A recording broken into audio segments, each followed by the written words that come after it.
Hey there, welcome back. I got sent upstairs. The rest of my family just got home.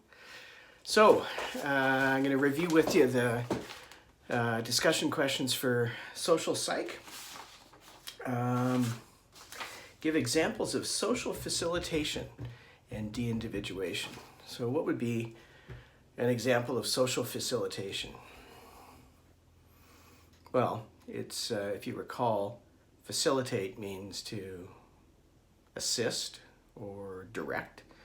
So social facilitation means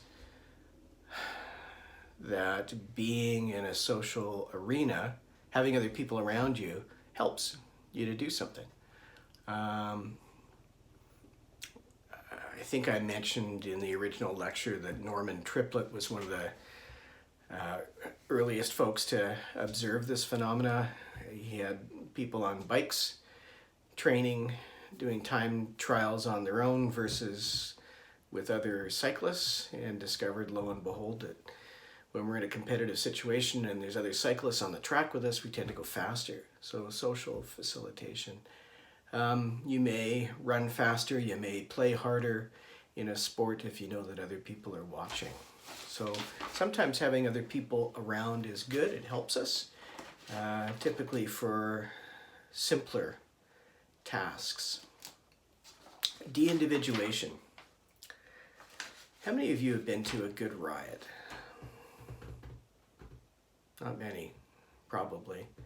The last one I remember in Vancouver was when the Canucks lost in the final of the Stanley Cup. That's going back a few years. There was a big riot in downtown Vancouver.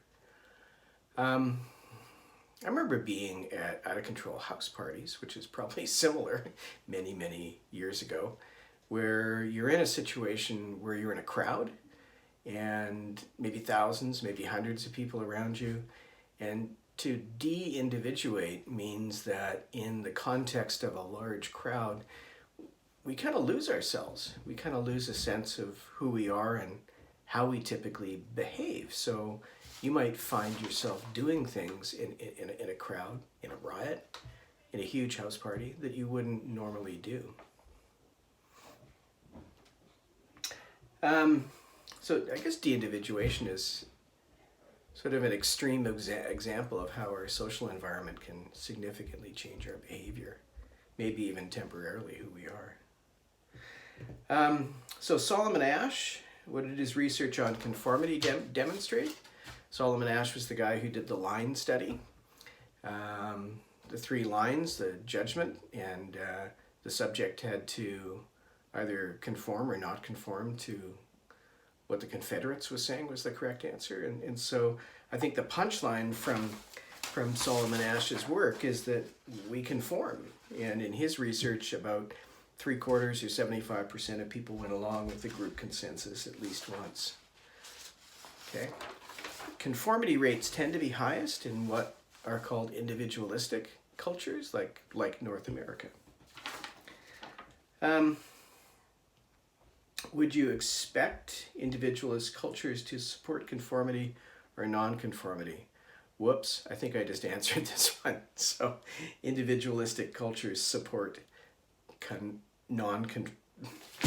individualistic cultures support non-conformity. So we might expect conformity rates to be higher in South Korea or Japan, for example.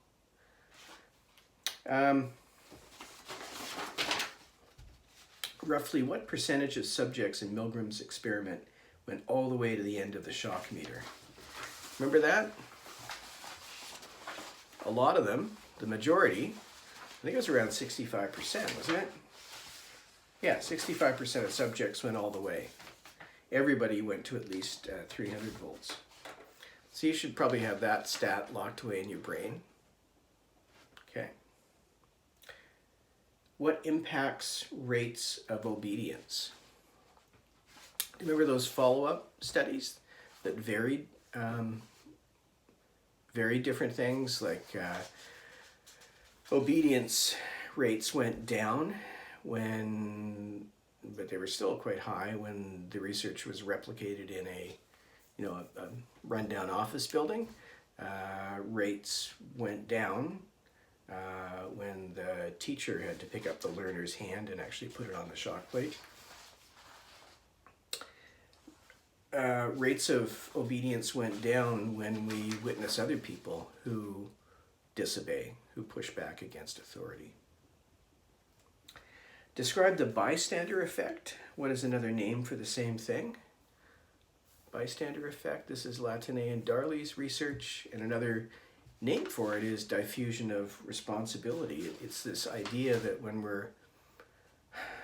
we know that there are other people around, it diffuses or waters down the responsibility. And if there's other bystanders, we tend to assume that other people will help. This is the altruism research. What advice would you give to a friend who wants to attract a romantic partner? Obviously, they should come and talk to me, and I'll give them some guidance. But do you remember those 3 elements that you'd recommend? You'd say, firstly, proximity, get out, mingle, engage with people, face-to-face, online, and capitalize on the mere exposure effect.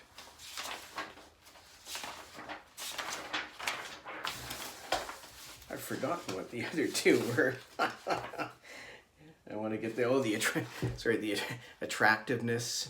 This is the self-evident part that, yeah, if you happen to be an attractive looking person, or the person that you're drawn to is attractive, then that's likely to facilitate the relationship.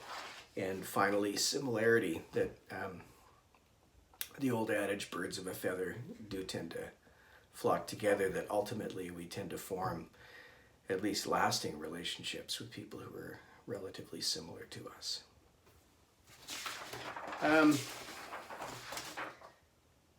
That's where I'll wrap up. Hopefully that's been helpful. Feel free to email me with follow-up questions. And at this stage I will sign off. I'll post more information about the final exam as it gets closer. Just to reiterate what I've probably already said, the final exam will magically appear at about 4 p.m. on April the 15th. It's in Launchpad right now, but I've hidden it. And so it will be hidden until 4 p.m. April the 15th. And as soon as you start the exam, you'll have 90 minutes to finish it. And the exam needs to be finished by 6 p.m. So it's exactly the same time that we would have done the final exam if we'd been face-to-face. All right, take care, folks.